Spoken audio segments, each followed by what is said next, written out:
For all you guys that don't know how to drive a CVT, your belt usually looks a lot worse.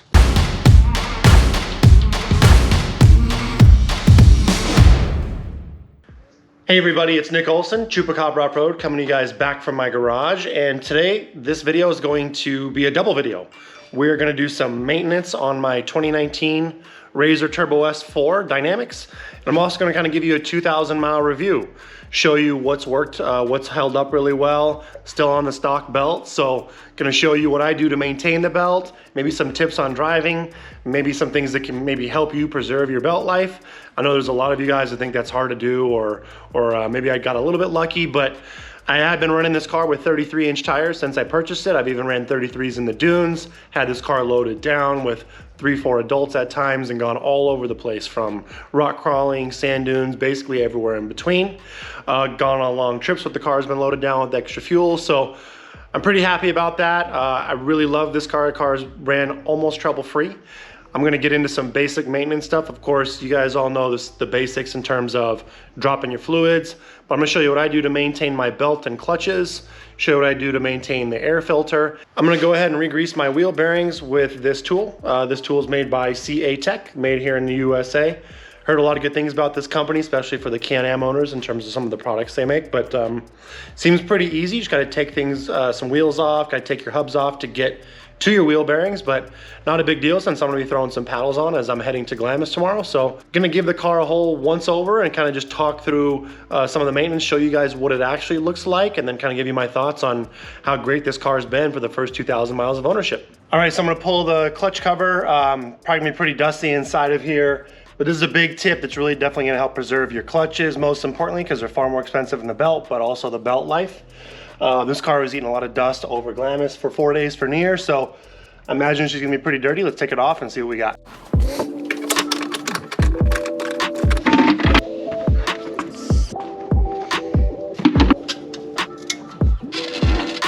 All right, so here's the stock belt. We're gonna go ahead and loosen up the secondary with your supplied RZR Turbo clutch tool so we can get the belt off, we can give a closer look at the inspection, and get all the dust and dirt out of here.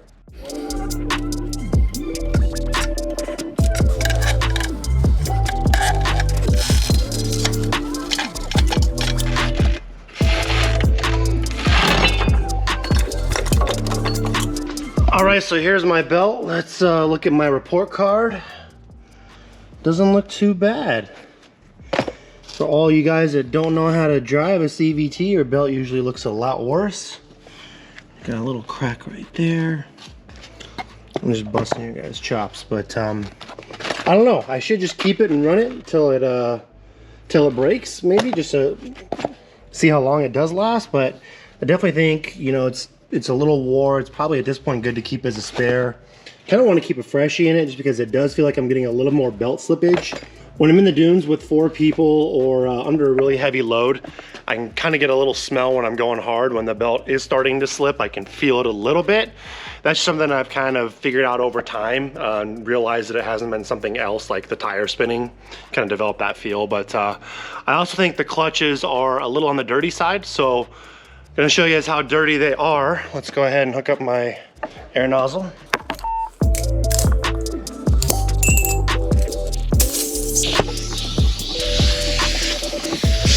Let's go ahead and blow some dirt out. I'll show you guys how dirty this thing gets.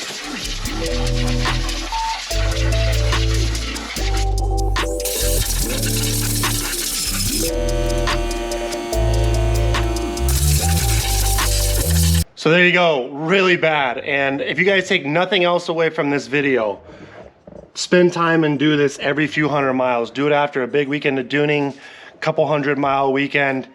Trust me, guys, I think this is probably the #1 reason why my belts last longer, is just taking the time to yank that cover off. It's just like your motor, the cleaner air, the lack of dust, that's all gonna lead to a happier belt life. Just like any dust on your motor, it's just a matter of time. I'm gonna do you one better. I'm gonna go ahead and pull the clutches off and show you what I do to go ahead and Scotch brite them, just to kind of touch the surfaces up. Like I told you, there's some belt slippage, and I think that's just the surface of the clutches starting to wear a little, starting to glaze over a little. So we're gonna kind of church that up a little. I'm gonna go ahead and start off by pulling the secondary. Then we're gonna pull the primary, go and throw them on the bench, and show you what I do to get them all cleaned up so they're gonna last for another 2,000 miles.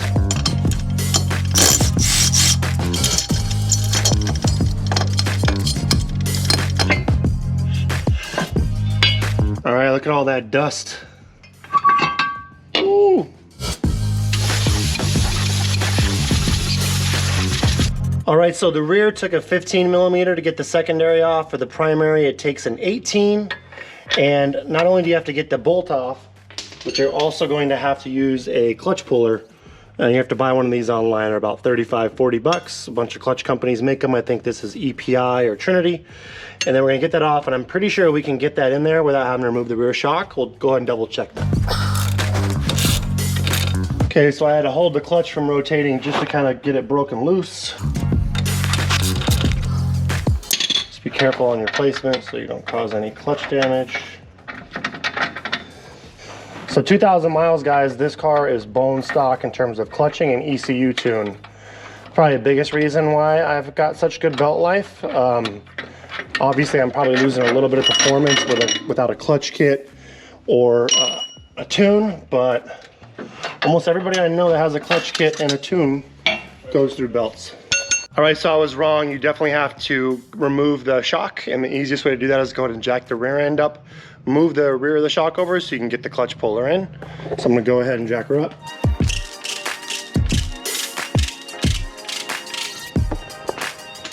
Okay, now the suspension's all the way extended. I'm gonna go ahead and use the 18, remove the lower shock bolt so I can move the rear shock out of the way. Good tip on the Turbo S, carry an 18. I've got this Boxo tool roll. It's a really good kit. Didn't come with an 18. Most everything on the Turbo S, suspension, and a lot of the other, I think the shocks and the suspension bolts are all 18. So definitely carry one of those in your car at all times.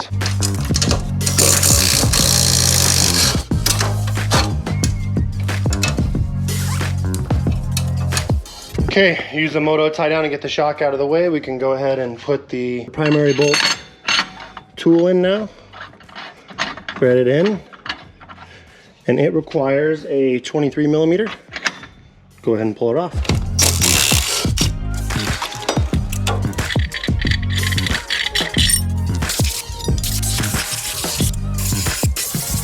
All right, so I got the clutches over here on my table. I'm gonna go ahead and start with the secondary. And I blew some of the dust off, but now we're gonna use some degreaser, and we're gonna use the standard scuff pad, SOS pad, that you use for cleaning your dishes. Go ahead and go into your sink, steal one from your wife, and here's a pro tip.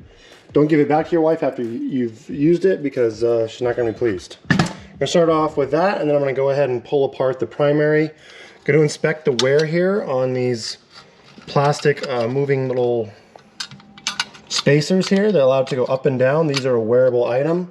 These are also a wearable item. You can see they do have some wear, but they'll probably last a little while longer. I'm gonna go ahead and order some of these up and replace them next time I do this, which will probably be in 300 to 500 more miles. These yellow microfibers, you can go ahead and buy them from Costco. They're Kirkland brand. They're awesome when they're clean to use for your wiping of your windshield or your helmet if you are out there running in the dust. That's what we use when we're racing.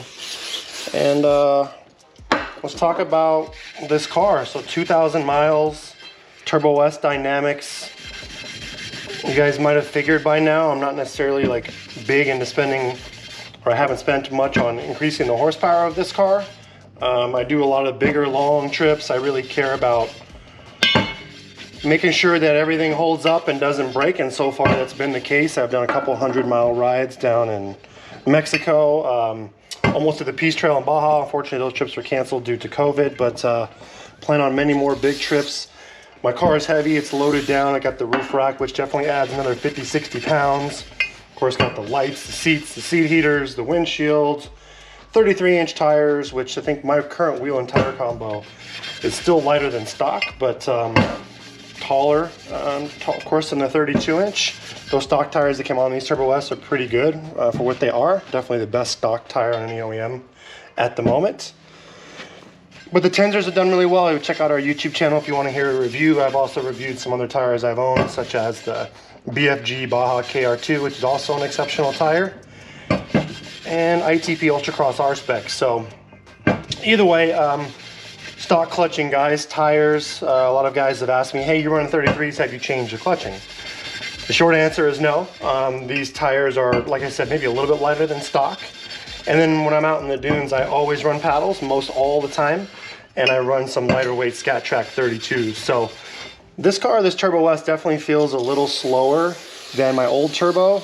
And it should make sense of why, just because it's got the same 168 horsepower, but it is quite a bit heavier. Definitely is a little more sluggish, but I'll take that because the car's been really durable. The suspension's tough. I think the Turbo S is, at the moment, of course, the toughest built side-by-side in terms of the frame and chassis and suspension components. Most of you guys know that it doesn't take much to be more reliable or tougher in the suspension and chassis department than the Can-Am X3. But that's one of the main reasons also I'm a big believer in the speed, you know. The speed is supposed to be structurally superior, which is really cool. But as I'm recording this, it is, what, February 3rd, and we still don't have a clear date in sight. I'm going to be one of the first people to get one, so when we do get it, we're going to be putting it through the paces, but seeing how it holds up. But it's definitely going to have to prove itself over the first 9 months or a year of ownership before a lot of you guys are going to jump on board and declare that that is the holy grail of side-by-sides. But right now, for me, I love having a four-seater, taking my family on trips, doing big trips. 4C Turbo S, I don't regret buying it. I would suggest buying one over multiple times. The X3, I just can't get over how long the max is, but I do like the 2-seat platform, and I think you're going to see a Can-Am in my future. But this clutch, you can see here, I'm kind of just really scuffing it heavily. Go ahead, I'm going around it a couple times, and I'm using the Z-Max brake parts cleaner. We use the Z-Max stuff in my race car. My tuner, Mark Queen, is the real razor whisperer. He suggests running this oil in the motor, so we just go ahead and run the brake parts cleaner too. Anything similar will work. And I'm just continually getting the gunk off, and I'm just scuffing it up. I can already see just the surface is a lot more coarse. We've got some of that smooth rubber glazing that kind of just tends to build up over time. Like I was saying earlier, there's times when I can smell it. You know, if I'm hard on the throttle, in the sand, and the car is really loaded down, you can smell the belt, and that's when I kind of try to let off, because I've been trying to not break one. But of course, I'm not going to let off and like fall off of a group ride or go to such a ridiculously slow pace. So you got to see my driving style. This car, most of the miles have been documented on YouTube. You have an idea for what my skill level is. Did a race, UTV World Championships, and we were running in 4th place in the unlimited class, which is pretty respectable for our first real race in terms of having the car running good. So I think I'm a pretty good driver. I think how you can increase the belt life is to try to use a lot of momentum. And I'd use an analogy of motocross racers, supercross racers. So there's some guys that are really fast with various styles. James Stewart, all you moto guys know who he is, one of the greatest riders of all time. He was known for not using his clutch and just rolling through corners and keeping a ton of rolling momentum. On a bigger level, whether you're driving, racing, 2 wheels, 4 wheels, keeping momentum through the turn is really a secret to success. Okay, so I got some of the gunk off the brand new sponge. Same process. You can see what it looks like now. And as I start to score it up, I'm really just getting a lot of that built up rubber off of it. This is going to definitely give you a better feel at the pedal. You should be able to feel that this is going to grip a little bit harder. Of course, these clutches are just squeezing the belt. Once you drive one car for a while, you get to feel those type of things. And that's one thing I would say too, in terms of trying to get better at preserving your belt life and being a smoother, faster driver, is paying attention to what the car feels like. It's been hard for me to figure out when a belt is starting to slip, or if it's the ECU tune. Had a couple tuned cars. My race car is a tuned car. Tuned and clutch for the application of what it is, how heavy it is, that type of stuff. I also think the way that he tuned the car compared to the previous tuner is that he's building RPMs, but it feels like I'm not really grabbing on the transmission really hard. So the car seems like it accelerates really fast and has great power. But it's like the way he calibrated the tune with the clutch tuning, I think he just did a really good job where it doesn't feel like the car is straining really hard on the belt, if that makes any sense. So that's just what I feel when I drive it. Had a couple buddies drive it to see what they think and if they can communicate that. It's hard because I've got a lot more seat time in my car than everybody else, so it's hard for people to understand and get that. It's kind of something that I feel, but haven't had many belt issues yet with this new ECU and tune from Queen in the race car, so we'll see how Parker goes. Okay, you can see this looks a lot lighter in color. You can see some of the scuff marks. It's definitely working, getting a nice, clean, scuffed up, coarse, grippy surface to really grip that belt. And that's gonna lead to some horsepower, better feel, less wear on the belt. Okay, so there's your finished secondary, looking way better than it did a little while ago. Bolts right together. She's gonna bolt right in here. Once we go ahead to reinstall it, let's work on the primary. All right, so for the primary, we're gonna go ahead and take off these 6 screws, which is gonna take this cover part off. You've got some tension with a spring, but I have done it before without having to use a special spring tensioner tool. You just gotta be a little bit careful when you go ahead and reapply the threads. Apply some pressure so you don't do any damage to the threads. We're gonna pull this all apart just so we can get it clean. We can check the sliders, check the wear on these wearable plastic items, like I said. Then we're gonna go ahead and give it a nice scuff like we just did to the secondary.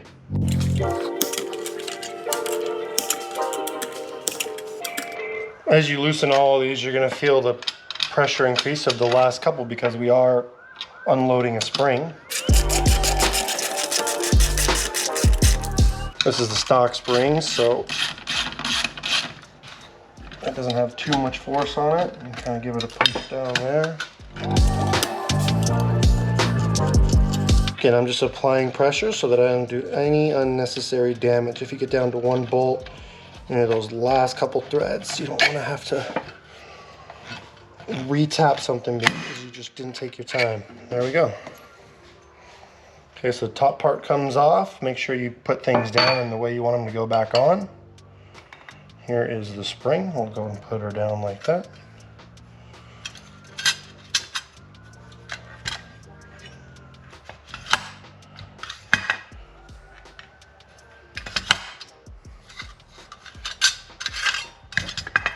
When Polaris first launched the turbo, they didn't put these slider savers, so the 2016, I can't believe they didn't do it. It led to so much premature wear.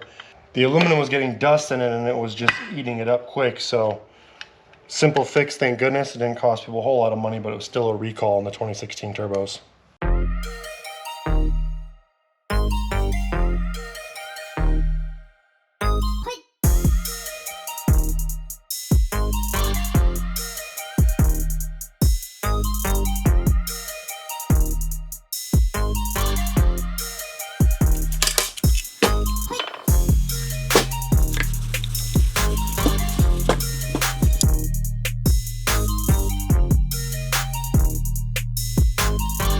All right, so here is the primary, looking a lot better.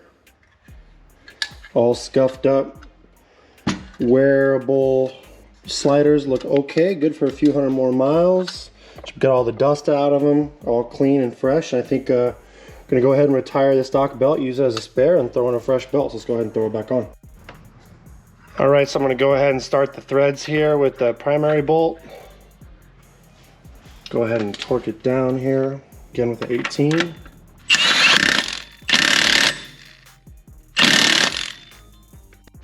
All right, make sure you use the correct torque specs when you go ahead and put it back on. For a RZR Turbo, it's 96 pounds for the front and 43 for the rear. Okay, so I've got the secondary where the bolt's starting to thread. I want to keep it as loose as possible so we can go ahead and install the belt back in the correct spot.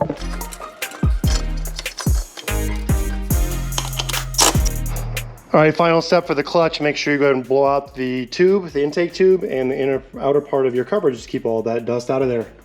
Nice and clean. She's ready to get back to Glamis and hopefully have 2,000 more miles of belt failure-free riding. All right, everybody, that's gonna do it for part one. Hopefully you walk away from this video with some tips and tricks on how to maintain your belt, how to get those belts to last longer, because trust me, it's not cool to be that guy who's constantly breaking your belt, setting money on fire, because you're not taking care of your stuff, and also you're not using momentum in corners, learning how to drive. If you guys like this content, please go ahead, like and subscribe below, and we've got a lot more coming your way.